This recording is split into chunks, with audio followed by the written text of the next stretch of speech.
Ma'asyiral muslimin, jamaah salat subuh yang Allah muliakan. Kita mensyukuri nikmat kehidupan di pagi barokah ini. Kehidupan yang berbalut dengan iman dan Islam insyaallah. Karena sesungguhnya dua perkara tadi yang menjadikan kehidupan manusia berbeda dengan kehidupan makhluk yang lain. Karena Islamnya dan karena imannya. Ikhtiar untuk menjaga fluktuasi dua hal tersebut di kondisi yang terbaik, maka salah satu selain doa-doa yang kita panjatkan kepada Allah agar kita istiqomah, hati yang berbolak-balik ini teguh di atas jalan kebaikan, maka salah satunya adalah mencari dan mendengar nasihat.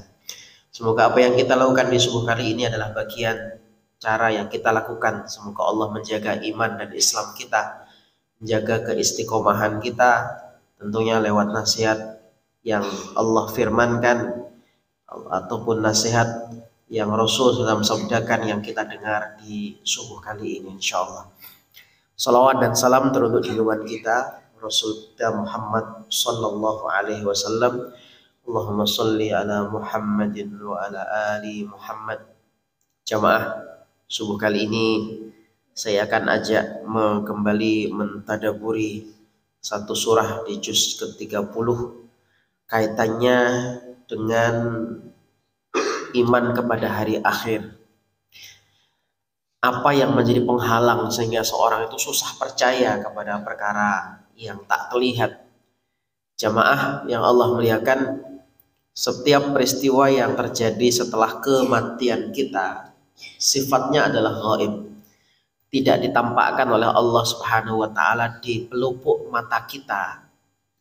Sehingga meski silih berganti orang wafat dari orang-orang terdekat kita, orang yang kita kenal, sahabat kita, tidak serta-merta mudah membuat hati kita kemudian tersadar bahwasanya kita akan menjadi giliran berikutnya, kita akan merasakan hal yang sama, sehingga saya harus segera perbaiki amal saya, segera untuk mentaubati kesalahan saya, segera untuk berhenti daripada dosa-dosa. Apa sebab sehingga manusia itu menjadi bebal hatinya, keras hatinya, sehingga setiap peristiwa yang terjadi setelah kehidupannya itu tidak menjadi pelajaran? Allah Subhanahu wa taala pernah ingatkan nasihat ini dalam surah Al-Adiyat terkait kisah orang-orang yang masuk kategori Al-Kanud. Al-Kanud. Seingat saya pernah saya sampaikan surat ini secara global. Pada subuh kali ini kita akan merincinya supaya ngerti runutannya. Kenapa manusia bisa Al-Kanud? Meskipun Allah katakan afala ya'lamu idza bu'thira ma fil qubur wa khussila ma fis sudur. Diceritakan tentang berita-berita yang terjadi mulai dari alam barzahnya, alam kuburnya, terus sampai nanti terbongkarnya semua rahasia yang tersimpan dalam dada kita. Tapi tetap Al-Kanud. Dan apa kaitannya dengan muqaddimah surat ini yang 5 ayat awalnya bercerita tentang Al-Adiyat, kuda perang. Jamaah, a'udzubillahi minasyaitonirrajim. Bismillahirrahmanirrahim. Wal-'adiyati dhabha fal-muriyati qadha fal-mughirati subha fa'atharna bihi naq'a fawasatna bihi jama'ah. Ayat yang berbicara tentang kuda hanya sampai ayat yang kelima. Berikutnya ayat ke-6 seakan topik yang dibicarakan tidak nyambung dengan 5 ayat awal. Innal insana lirabbihi lakanud. Habis cerita kuda tidak sampai selesai, kemudian Allah menyebut di ayat yang ke-6 sesungguhnya manusia itu kepada Rabbnya dia sangat ingkar. Jamaah, kita tidak boleh menyimpulkan demikian seakan bahwasanya apa maksudnya, apa korelasinya, hubungannya antara kuda perang dengan orang yang ingkar, sehingga kita mengatakan wah ini ayatnya nggak sempurna. Jamaah yang Allah muliakan, Quran itu sebenarnya sangat indah ketika kita memahaminya, karena dahulu ketika Rasulullah SAW membacakan ayat-ayat Al-Quran itu, ketika mereka mengatakan ini sihir, ini syair, tapi ketika ditantang untuk membuat satu ayat saja yang seindah Al-Quran, mereka tidak mampu. Satu saja. Padahal mereka orang Arab, sastra Arab mereka kuasai. Apalagi kita jemaah sekalian. Ya. Kalaulah orang-orang yang ditantang di masa itu mereka berbahasa Arab, faham sastra Arab, mereka tak mampu dan mengagumi betapa indahnya bahasa Al-Quran ini, dan mereka mengatakan akhirnya sempurna Quran ini, cukup indah Quran ini, dan tidak sedikit yang kemudian beriman ketika ayat-ayat dibacakan. Kalau kita jamaah sekali Allah muliakan, orang A'jam selain Arab namanya A'jam, terkadang ketika membaca kisah sahabat Umar bin Khattab radhiyallahu anhu, mendengar adiknya, adik perempuannya dibacakan surat Thaha, ma anzalna 'alaikal qur'ana litasqa. Hari ini mungkin kita belum bisa meresap sampai dalam hati apa ayat ini istimewanya sehingga menggugah hati sahabat Umar bin Khattab radhiyallahu anhu yang terkenal tidak sembarangan nasihat itu serta merta masuk karena powerfulnya sahabat Umar radhiyallahu anhu. Ya. Jamaah yang Allah muliakan, sekali lagi karena Quran itu yang berbahasa Arab ketika difahami minimal dari sisi linguistiknya saja, istilah akan masuk ke dalam hati. Jadi Quran itu diturunkan oleh Allah Subhanahu wa taala, fungsinya masuknya itu dengan di dua tempat, al-balagh, al-mubin. Al-balagh itu dalam hati, mubin jelas dicerna oleh akal. Ya, wa ma alaina illal balaghul mubin. Tidaklah kami menyampaikan ini kecuali tujuannya adalah al-balagh, masuk ke dalam hati. Al-mubin dicerna oleh akal. Jadi menariknya Quran itu jamaah sekalian selalu mengakomodir juga akal. Bukan berarti bos percaya aja wis pokoknya. Enggak cuma gitu, Pak. Jadi diarahkan kita percaya dalam hati, tapi diakomodir akal untuk akhirnya nanti mengiyakan. Jadi itu contoh tentang al-bayyinah. Ya, sesuatu yang nanti Allah terangkan itu akan dijelaskan detail rinci sampai orang yang awalnya nggak masuk Islam, lam yakunil ladzina kafaru min ahli kitab wal musyrikin, lam yakun, nggak bakal kata. Harusnya mereka itu nggak beriman, saya nggak akan beriman kepada Muhammad. Lam yakunil ladzina kafaru, baik itu dari golongan ahlu kitab atau orang musyrik. Tapi kapan mereka nanti akan munfakin? Munfakin itu kalau ular melepaskan secara otomatis kulitnya, Pak. Bahasa Jawanya ngelungsungi. Nah, itu munfakin. Dia sukarela akan meninggalkan keyakinan yang sudah diikatnya lama itu. Kapan? Hatta ta'tiyahumul bayyinah. Kalau Allah hadirkan kepada mereka sesuatu yang jelas yang nggak bisa dibantah oleh akal mereka. Dan itulah nanti tingkatan iman, Pak. Kita insya Allah cukuplah beriman, tak perlu menunggu ainul yakin. Kalau ainul yakin itu dilihat dulu dengan mata, diteliti, nah, kayak orang barat hari ini, Pak. Banyak fase masuk Islamnya dengan pola itu. Teliti dulu lama, bahkan bukan hitungan setahun, puluhan tahun. Ya, barulah nanti mengatakan, oh benar ya Quran ini. Kelamaan, Pak. Ya meskipun Quran itu mengakomodir akal. Ya. Kalau sudah datang tuh namanya al-bayyinah, jelas, udah dilepaskan keyakinan lama itu, karena memang nggak bisa membantah kebenaran Islam itu. Nah, kita jamaah sekalian, pertama kali level iman yang bagus itu cukuplah iman itu datang kepada kita dengan ilmul yaqin. Informasi datang. Qala Allah Ta'ala, Allah berfirman, qala Rasulullah sallallahu alaihi wasallam, Rasul bersabda, oh ya, sami'na, kami dengar, sodakna, kami itu membenarkan. Seperti sahabat Abu Bakar mencontohkan, kalau ada kisah yang lebih gila dari Isra Mi'raj, dan itu datangnya dari lisannya Muhammad, aku akan menjadi orang pertama yang membenarkannya. Ah, itu level iman paling tinggi, Pak. Jadi cukup ada ilmu datang, dia bisa yakin. Tidak perlu lihat dulu di matanya, baru dia yakin. Urusan akhirat nanti diantarkan kita ke sana jamaah. Apakah kita nunggu mati dulu baru percaya?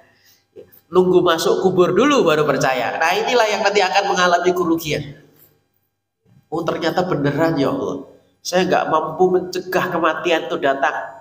Fir'aun itu tunda Pak. Sampai betul-betul masuk masa ghar-gharah. Ketika menyeberangi lautan, rasa bahwa aku kuasa itu masih ada Pak Fir'aun. Sampai nanti Allah jelaskan dalam surah Yunus ayat yang ke-90. Wajawazna bi bani Israil al-bahra, kami selamatkan Bani Israel bersama Nabi Musa itu menyeberangi lautan. Fa'atba'ahu Fir'aun wa junuduhu baghyan wa adwa. Di belakangnya Fir'aun mengejar dengan penuh permusuhan, kebencian. Kita bisa bayangkan orang emosi lagi ngejar Pak, laju, marah. Semuanya kalau dapat itu pengennya langsung dicincang-cincang gitu ya. Namanya orang emosi Pak. Fir'aun tuh begitu Pak ya. Kesadaran bahwasanya saya ini kuasanya itu ada batasnya, kekuatan saya itu ada batasnya, itu belum muncul Pak. Sebelum mengalami betul mentok di ujungnya, barulah Fir'aun mengatakan, amantu, aku beriman ya Allah sekarang.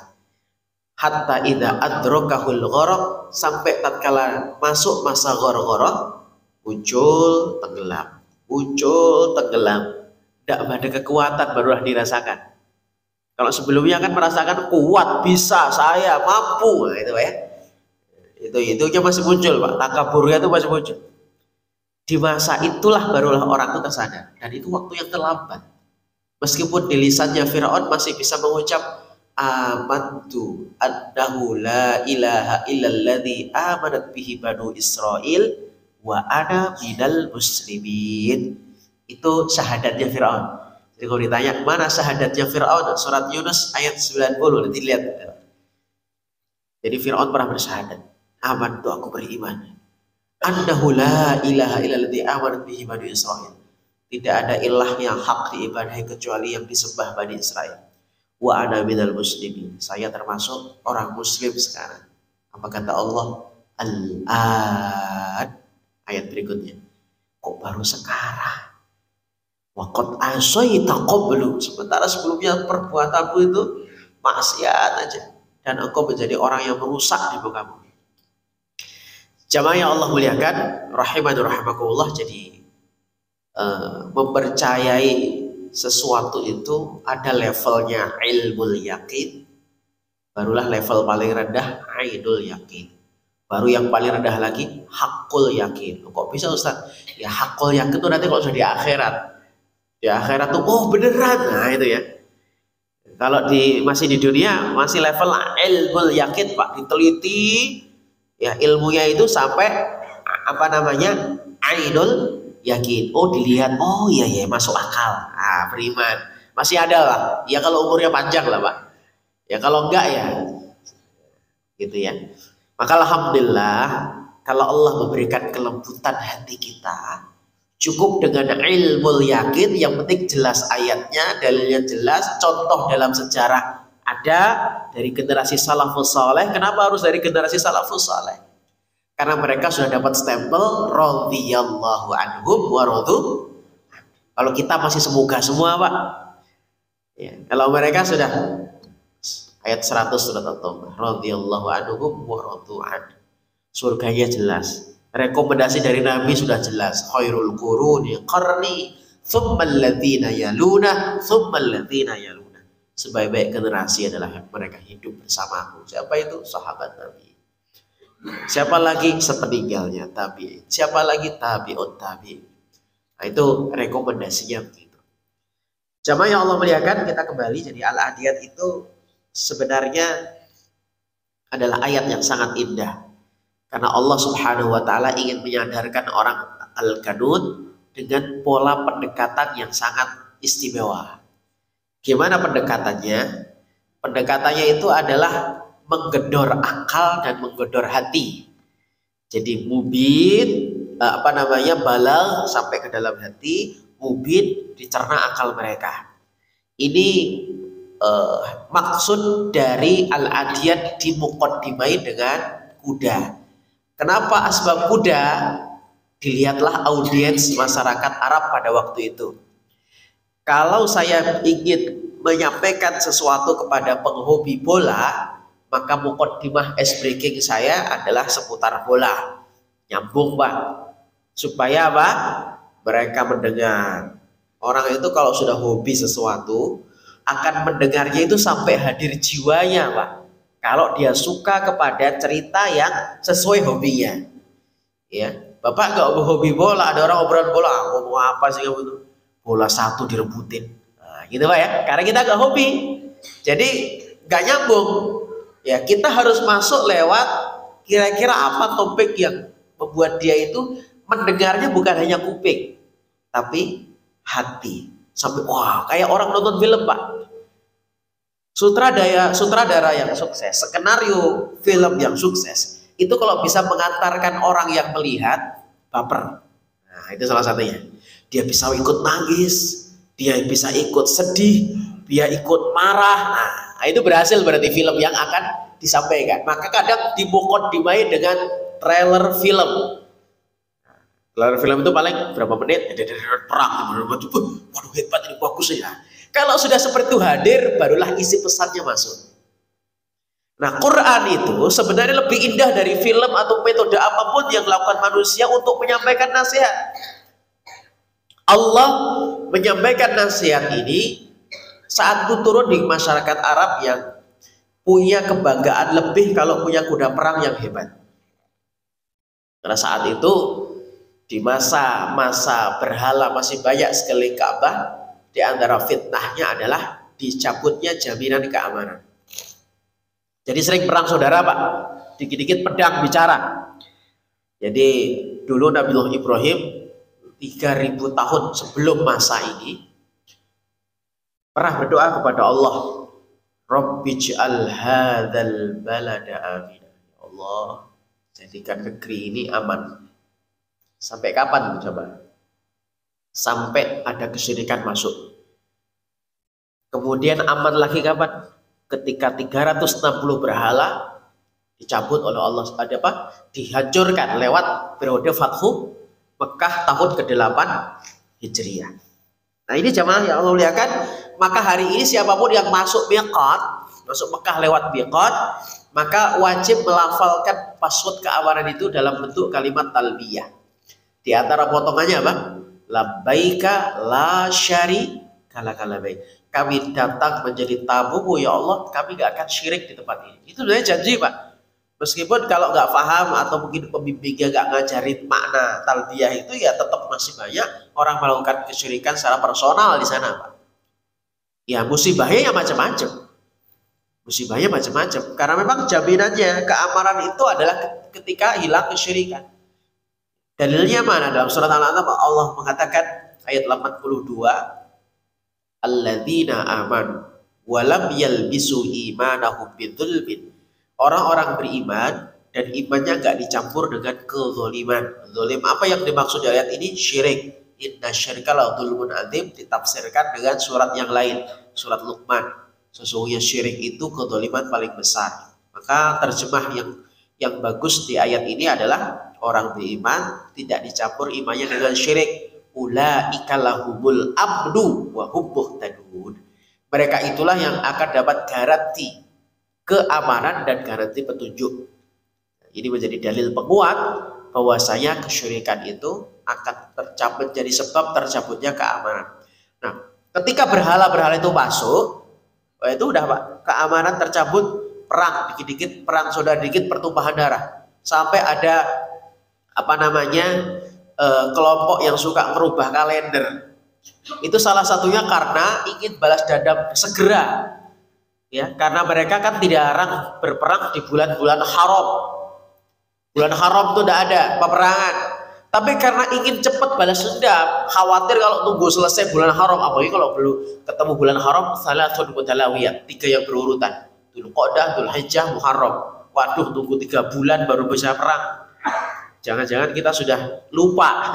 Nah, maka akhirnya mereka menggeser bulan haram. Ya. Maka mereka disebut dalam Quran dengan nama Ahlun Nasi. Ahlun Nasi itu siapa? Orang yang suka merubah kalender karena hawa nafsu. Ya. Jadi merubah kalender itu nggak hanya sekarang, Pak. Ada ya. Dulu sudah ada.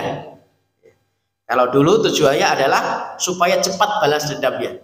Ya. Berubah. Bulan haram, bulan depan aja deh. Sampai merubah waktu ibadah, Pak. Ramadan di masa sebelumnya itu kalau musim panas digeser Ramadannya ke musim dingin. Dan mereka membuat aturan sendiri. Karena kita geser di masa yang enak, gak apa-apa deh, gak 29 hari, tambah 45, tambah 50 hari, gak masalah. Jadi dahulu itu kama kutiba alladzina min qablikum, sebelum-sebelumnya di masa-masa Bani Israel itu ada yang puasanya lebih dari 40 hari. Kenapa? Karena mereka menggeser waktu musim panasnya Ramadan. Ya, karena Ramadan itu rata-rata di masa lalu di musim panas itu digeser di musim yang enak, musim adem. Ya itulah. Jadi kerubah-kerubah kalender itu tradisi sebelum Rasulullah SAW sampai di masa Nabi SAW, ya, ketika berhala banyak di sekeliling Ka'bah. Nah, maka karena tradisi masyarakat seperti itu sering perang, maka koleksi teristimewa itu adalah kalau orang punya koleksi kuda perang. Nah, inilah gambaran audiensnya masyarakat saat itu. Maka untuk menyampaikan nasihat kepada mereka ini masuknya lewat mana? Ya cerita kuda perang. Makanya hikmahnya kenapa Allah tidak cerita ayat ini kuda perang semuanya, Pak. Hanya sampai ayat kelima, fawasatna bihi jam'a. Kuda perang itu dengan gagah berani menyerang dari tengah-tengah musuh, bukan dari belakang. Menandakan kuda ini berani, bahkan rela mati demi tuannya. Ketika mereka sudah mulai hadir jiwanya, karena asiknya mendengar kisah kuda, pelan-pelan Rasul mengatakan, membacakan ayat ini, wal adiyati dhabha fal buriyati qadha. Nah, ini menarik, Pak, untuk kita ingat hafalan. Kadang kita itu terpelilit antara wa dan fa, kayak watini, wazaitun, waturi sidin, pakai wa Pak ya. Kalau di sini wal adiyati dhabha, wa-nya di pertama aja.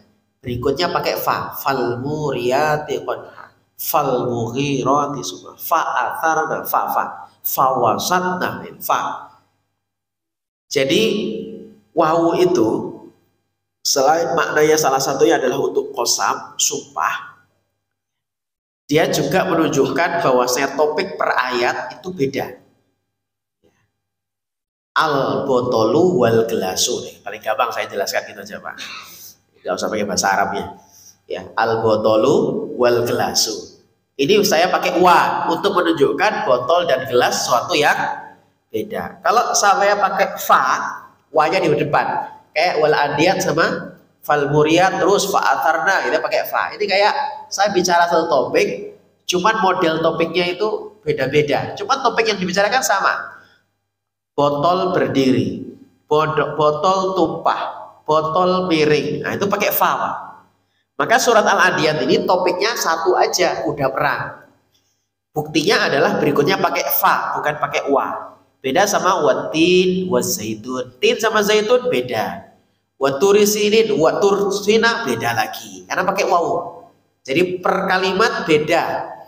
Ya, sumpahnya beda-beda. Kalau dalam ayat ini Allah hanya bersumpah dengan kuda. Nah, berikutnya cerita yang perinci tentang sumpah pertama. Makanya untuk gampang mengingat hafalannya, wah tofa ya. Oh, ceritanya cuma kuda kok, gak ada topik lain. Oke, berarti fa semua berikutnya. Karena menerangkan satu hal yang sama. Ini tambahan saja sama sekalian. Jadi menariknya juga kita tadaburi para ahli tafsir menjelaskan qasam. Ini supaya kita bersikapnya mulai berbeda kalau kita baca ayat-ayat sumpah.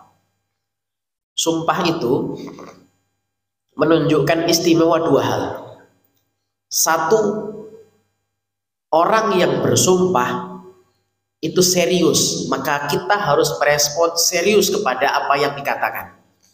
Jadi kalau sama makhluk gitu, Pak. Terlebih kepada Allah. Berarti Allah kalau bersumpah tidak main-main. Berarti serius. Ayah saja ingin menerangkan sesuatu yang penting, anaknya nggak percaya, bersumpah, Pak. beneran serius bapak ini. Terus mendapati anaknya selengean gimana Pak? Wah ini dicerita udah bener, dianggap masih main-main.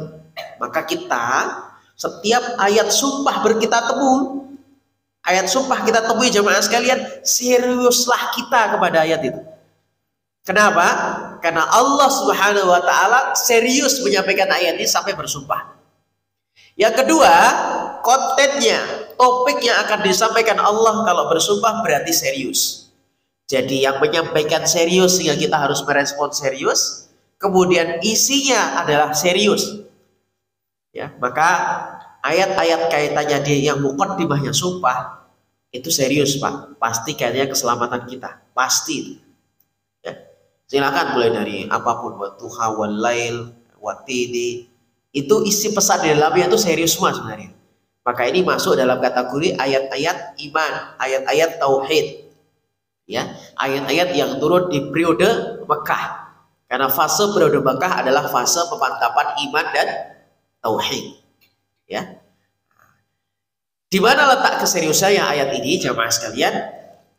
Yang pertama adalah Allah Subhanahu wa taala menggambarkan bebalnya manusia itu yang susah diatur itu dibandingkan dengan kuda liar, Pak. Kuda itu kan aslinya liar. Gak semuanya orang gagah perkasa naik di atasnya bisa mengendalikan. Kalau gak pernah baik sama kudanya, kayak naik kuda itu ada adabnya, kuda itu pun juga ada adab merawatnya. Kita gak pernah ngerawat, gak pernah beradab, bahkan sering ngejek dia. Kuda itu tahu Pak, siapa yang sering terima kasih sama dia, makasih ya, dipeluk punuknya, lehernya, diusap-usap ininya. Keren, hebat kamu. Maksudnya gitu-gitu Pak. Itu kuda itu tahu Pak, siapa yang sering begitu. Kuda itu tahu siapa yang saya kasih makan, makanan dia, ngasih jamu dia, pijetin dia, makein sepatunya dia. Dia tahu tuh Pak. Itu hebatnya kuda. Maka kalau dia sudah ingat kebaikan itu, dia akan setia. Dipanggil apa dengan cara panggilan tuannya, dengan datang dia. Itu istimewa kuda. Allah ingin menggedor kesadaran masyarakat yang hobi kuda saat itu dengan nasihat lewat hobi yang mereka miliki. Kamu tuh gak malu sama kuda itu. Innal insana li rabbihi lakanud. Sementara manusia dia bebal, gak ingat kebaikan Tuhannya. Maka ada kalimat Rob li rabbihi. Nah ini uniknya Allah Subhanahu wa taala ketika memerintah kita, melarang atau memerintah, itu selalu diawali dengan kalimat Rob. Untuk apa jemaah sekalian? Rob itu mengingatkan kita akan maha baiknya Allah kepada makhluknya. Gak sekedar mencipta, habis itu dibiarin. Nah, mencipta, memelihara, mengatur, memberikan rezeki, menguasai. Makna Rob itu panjang Pak. Ini dibahas dalam Tauhidur Rububiyah. Rob wa al-Khaliq, al-Mudabbir, al-Malik. Rob itu maknanya luas. Gak hanya sekedar pencipta. Ya. Mana contoh ayat-ayat yang perintah itu diawali Rob? Banyak. Ya ayuhan nasu taqu rabbakum alladzi khalaqakum. Rabbakum inna a'tainakal kautsar fasolli li rabbika wanhar. Ada kalimat Rob semua Pak itu. Ya. Falyabudu robba hadzal. Ada Robnya lagi. Kenapa? Kita seakan digiring oleh Allah supaya gak mudah nolak itu. Ingat toh kebaikan Tuhanmu. Nah gitu Pak. Ingatlah Allah ciptakan kamu. Ingatlah Allah yang mengatur hidupmu. Ingatlah Allah yang ngasih rezeki dalam hidupmu. Semua suruh ingat Pak. Maka semakin kita punya kemampuan untuk mengingat kebaikan-kebaikan Allah, sama dengan kesimpulannya gak mungkin kita gak menurut sama Allah. Itu kesimpulannya. Al-Adiyat mengajarkan kita demikian jemaah sekalian. Semakin banyak kebaikan Tuhan diingat oleh kuda, maka semakin kuda akan loyal dengan tuannya. Kita kalau hamba, status kita adalah hamba Pak. Hamba itu bahasa halus. Bahasa kasarnya budak. Abdun itu budak. Lawannya Malik yang merdeka, rajanya, tuannya. Lawannya Rob, Rob juga tuan. Nabi Yusuf manggil bosnya, innahu rabbi akrama maswaya. Tuanku telah memuliakan kehidupanku. Saya nggak akan ganggu istrinya. Tuanku telah memuliakanku, ngasih kamar terbaik, ngasih gaji terbaik, ngasih pelayanan terbaik tuanku. Nah, kalimatnya Rob. Nah, ini juga satu pelajaran. Kenapa Nabi Yusuf tidak memperturutkan syahwat yang dia sudah tertarik juga sebagai laki-laki normal? Buktinya mana? Walaqad hammat bihi, dan tarasai wanita itu sangat amat cenderung kepada dia. Wahamma biha, hamma itu laki-laki, kalau hammat perempuan. Wahamma biha, dan Nabi Yusuf pun sebenarnya normalnya tertarik dengan wanita ini, tapi kenapa meninggalkannya? Salah satu yang buat Nabi Yusuf malu sehingga meninggalkan itu adalah kebaikan tuannya. Saya nggak mau ini khianat sama bosku ini. Innahu rabbi akrama maswaya. Dari sila jamaah sekalian, mari kita upgrade bersama keterampilan kita untuk mengingat kebaikan Allah. Kenapa harus dilatih, Ustaz? Karena kata Imam Ibnu Qayyim rahimahullah, beliau mengatakan, kanan nasu ya'udul masaib wa yansa ni'ma rabbi. Adalah manusia itu, sisi kelemahannya adalah dia sangat mudah menjadi akuntan, handal untuk menghitung musibah. Ya'udul masaib wa yansa ni'ma rabbi, dan dia amnesia kalau mengingat nikmat. Nah, asbab inilah maka kita harus melatih tiap waktu merenungi, tafakkur kebaikan apa yang sampai hari ini sudah kita dapati. Supaya apa? Ketika perintah Allah datang, gak gampang nolak. Siapa yang nyuruh? Ah, nanti aja lah. Kita akan udah gitu, gak tahu Allah itu siapa. Dia yang menentukan detak jantungmu lo bekerja. Dia yang menentukan rezekimu itu cukup apa enggak. Dialah Allah yang membuat hamparan bumi ini luas, terasa nyaman, kita nggak merasakan perputarannya. Dialah yang menurunkan air hujan dengan sekian jauh ketinggian sampai rumah kita. Hanya kecepatannya 8 sampai 10 km per jam.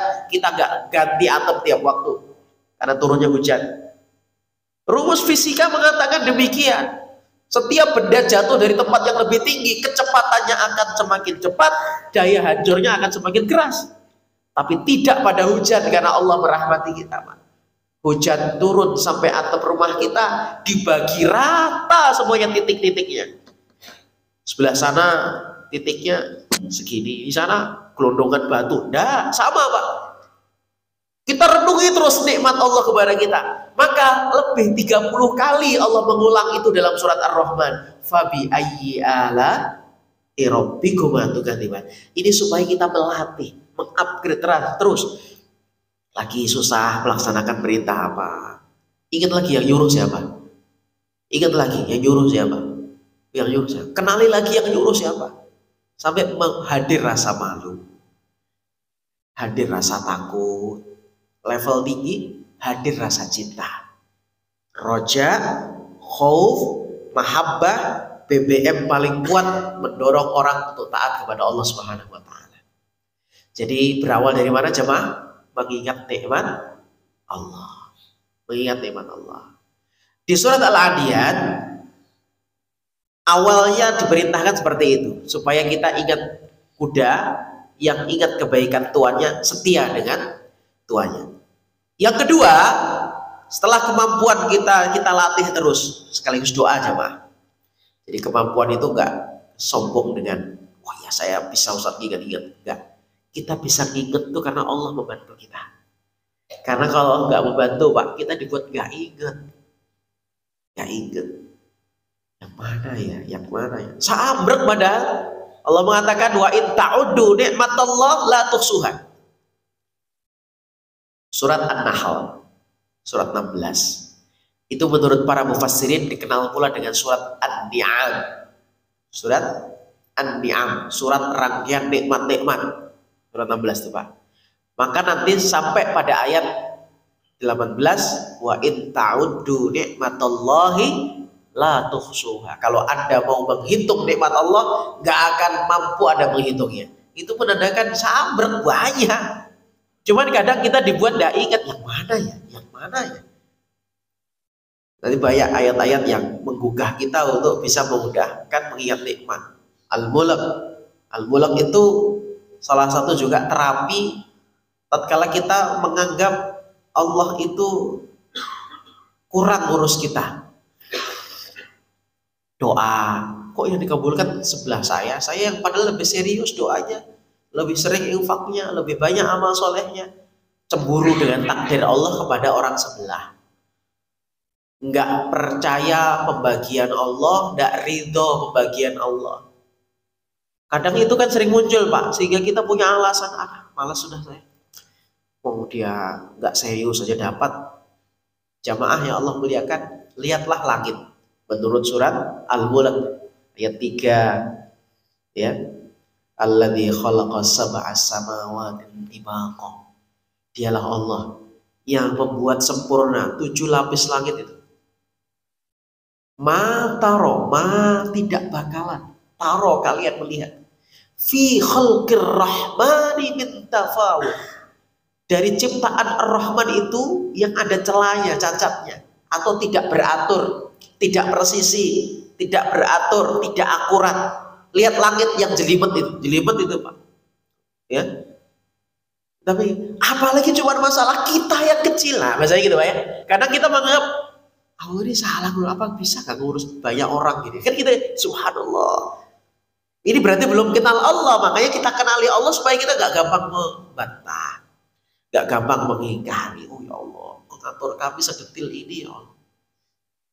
Semut itu bisa saja masuk kuping saat kita tidur Pak. Tapi detailnya penjagaan Allah kepada makhluk itu sebenarnya Rabb Allah. Kalau manusia sebagai Rabb lemah. Siapa itu manusia sebagai Rabb? Contoh tuan. Tuan itu ada batas yang ngurusi karyawan Pak. Tapi Allah istimewa kalau ngurusi ciptaan. Orang tua juga bisa disebut Rabb. Kama Rabbayani shaghira, sebagaimana memeliharaku waktu kecil. Tapi terbatas. Rabb itu manusia. Ya, anak 5, 1 yang dipegang, 4 lepas Pak. Itu Rabb manusia. Apalagi saat terlelap tidur, udah gak punya kuasa. Sekian miliar manusia, itu baru manusia Pak, belum makhluk yang lain. Makhluk yang lain itu sampai daun yang gugur diatur sama Allah. Mana yang gugur hari ini, jam ini, detik ini. Bukan hanya sekian miliar manusia yang diatur Pak. Bukan hanya sekian miliar di planet bumi, seluruh planet yang ada selain planet bumi diatur semua oleh Allah Subhanahu wa taala. Maka Allah mengajak kita untuk terapi syukur itu, salah satunya terapi langit. Lihat langit. Ma tara fi khalqir rahmani min tafawut. Ya. Kalau masih ragu lagi akan kuasanya Allah, hebatnya Allah ngatur semuanya, padahal kita sudah lihat langit yang jelimet ruwet itu kok bisa teratur, turut semuanya, beredar di porosnya masing-masing. Allah katakan farji'il basara hal tara min futur. Ulangi penglihatanmu, lihat langit kalau masih ragu. Farji'il basara, ulangi penglihatanmu. Allah menyuruh ulangi itu 2 kali Pak. Masih ragu lagi, sumarji'il basara karratain. Nah, coba. Kurang apa lagi? Masih ragu lagi. Ulangi sekali lagi coba. Lihat langit. Nah, jadi orang-orang dulu, orang soleh dahulu Pak. Oh, lagi kesyukurannya turun. Taatnya mulai turun, lihat langit Pak. Nah, itu catatannya kalau paham surah Al-Mulk. Nah, ini sedikit saya sampaikan. Supaya nanti kalau mulai kita ada kepikiran gitu, bisikan setan. Iya, minta sama Allah tuh lambat. Ya, itu loh ada yang cepat, cepat. Cari alternatif cepat. Minta sembuh. Nabi Ayub itu subhanallah 20 tahun Pak. Andi masanniya dzurru wa anta arhamur rahimin. Ya Allah, aku tertimpa musibah datang darimu ya Allah. Tapi aku nggak merasa bermasalah. Kenapa? Aku dimiliki oleh yang sayang sama aku. Arhamur rahimin. Jadi kalau kita sudah dimiliki sama yang menyayangi kita, tidak masalah Pak kita dikasih apapun. Karena kita tahu yang ngasih ujian kepada kita, sayang kepada kita. Nah, jadi kalau kita tahu yang ngasih ujian kita itu sayang Pak, aman Pak. Itulah yang harus kita munculkan supaya kita nggak mudah protes, nggak mudah kecewa. Rob yang menguji kita sesungguhnya Rob yang sayang kepada kita. Bahkan saya bukan pakai rohim lagi, arhamur rohim. Nah itulah zikir kita kalau sakit Pak. Nabi Ayub, zikirnya Nabi Ayub, Andi masadiyadzur wa anta arhamur rahim. Itu motivasi yang nggak bisa diganti sudah Pak. Motivasi paling keren kalau bagi saya. Ketenangan yang bisa hadir insya Allah kalau kita sadar Allah tuh sayang banget sama kita. Ya. Ini selalu dilatih, terus dilatih supaya kita gak gampang protes. Muncul akhirnya rasa harap kita kepada Allah, rasa takut kita kepada Allah, rasa cinta. Tiga ini kalau muncul sama dengan setia. Setia itu karena itu Pak. Kenapa orang punya istilah gunung tinggi kan kudangi, lautan luas kuseberangi? Karena cinta. Al-Adiyat mengajarkan kita pertama kali itu. Ini poin yang saya sampaikan di pagi hari ini sebagai penutup. Saya tambahkan dengan satu ayat dulu. Yang kedua surah Al-Adiyat mengajarkan kita supaya tidak jadi al-kanud. Apa itu? Mengingat kematian. Maka di sini simbolnya dengan ayat wa innahu lihum wa afala ya'lamu idza bu'thira ma fil qubur. Ya, diingatkan tentang itu. Setiap kita ketika punya kemampuan selalu mengingat mati sebelum melakukan sesuatu, maka sesuatu yang akan dilakukan itu pasti akan istimewa, Pak. Saya mencontohkan. Ini dalam kajian parenting biasanya saya sampaikan. Anak-anak diajari kalau pamitan serius, minta doa serius, salam serius. Kenapa? Karena setiap pertemuan itu ada perpisahan. Kalau sudah berpisah, belum tentu ketemu, Pak. Tapi kalau bertemu, pasti berpisah. Saya ulangi ya. Kalau bertemu pasti berpisah. Itu judulnya loh Pak ya. Tapi kalau sudah berpisah, usah ketemu lagi. Pelukannya yang serius, ciumnya pakai hidung, nggak pakai leher. Nggak serius. Salamnya, Assalamualaikum. Nah itu nggak serius. Assalamualaikum. Dijawablah oleh kita dengan jawaban serius supaya dapat pahala 30. Waalaikumsalam warahmatullahi wabarakatuh. Yang jawab salam mungkin, yang salam mungkin cuma Assalamualaikum. Kita mengajarkan lengkap. Yang jawab Waalaikumsalam warahmatullahi lahu thalathun. Semoga Allah menghadirkan kepada Anda 30 kebaikan. Kenapa? Karena kita telah saling mendoakan agar kita mendapatkan dua perkara yang paling kita hajatkan. Berkah dalam hidup, rahmat dalam hidup. Berkah sama dengan bahagia, rahmat sama dengan selamat. Orang masuk surga ujungnya karena Allah merahmati. Husnul khotimah karena Allah merahmati. Bahagia karena Allah memberkah. Itu ada dalam salam. Serius semuanya. Jadi kenapa kita serius? Karena kita nggak tahu kita ini pamitan ini terakhir kali atau datang lagi. Jadi ternyata mengingat kematian itu menghadirkan amal akhirnya istimewa. Yang dulu sering saya contohkan, kalau masih jamaah ingat apa? Di Jeddah ada eksekusi mati jam 1 siang. Dan Al-Gojo memberikan kesempatan sholat duhur terakhir kali. Jamaah bayangkan suasananya Pak. Sholat duhurnya bagaimana itu? Jam 1 dia eksekusi mati. Sholat duhurnya insya Allah sholat duhur terbaik. Apa sebab? Karena habis itu dia membayangkan kematian Pak. Jam 1 mati dia eksekusi mati. Nah itulah yang Allah ingatkan dalam surah Al-Baqarah ayat 46. Setelah ayat 45 yang Allah mengatakan wasta'inu bis-sabri was-shalah wa innaha lakabiratun illa al-khasiin. Khusyuk itu susah. Bagi orang sholat bagaimana bisa khusyuk? Ayat 46 Allah mengatakan alladzina yadhunnuna annahum mulaqu rabbihim. Orang-orang yang meyakini ini akan berjumpa habis ini sholatnya istimewa. Berpisah ini salaman istimewa, pelukan istimewa. Insya Allah Pak, kita itu melakukan amal itu istimewa. Kenapa sampai kok mudah memaafkan, ngambeknya kok sebentar? Karena saya khawatir habis ngambek nih mati. Maka dia cepat minta maaf sama istrinya, sama anaknya. Maafin bapak ya nak. Kok cepat betul Pak marahnya ya? Takut habis marah mati. Jadi setiap kita mengingat mati itu akan menghadirkan kualitas amal kita. Salamannya akan serius, pelukannya serius, minta maafnya semua bisa serius Pak. Awalnya apa? Mengingat kematian. Akhiru bil dzikri hadibillah. Insyaallah kita sambung al-adiyat di kesempatan berikutnya. Sekali lagi saya tidak mengkaji tafsirnya Pak ya. Karena tafsir dan tadabbur itu sebuah perkara yang berbeda. Tafsir insyaallah sudah sering kita mendapatkannya. Asbabun nuzulnya, perkatanya gitu ya. Kalau tadabbur itu langsung hikmah apa yang diinginkan Allah sampai kepada kita hambanya supaya kita bisa mengamalkannya. Tadabbur demikian, dan saya larinya ke tadabbur dulu supaya kita langsung bisa ambil apa amalan yang bisa kita lakukan setelah ayat itu kita pelajari. Demikian dan bermanfaat, kebenaran hanya datang dari Allah Subhanahu wa taala. Saya manusia biasa, banyak salah dan kurangnya, mohon sering didoakan dan dimaafkan kesalahannya. Kita akhiri majelis kita pagi hari ini dengan kafaratul majlis. Subhanakallah wa bihamdika asyhadu an la ilaha illa anta astaghfiruka wa atubu. Assalamualaikum warahmatullahi wabarakatuh.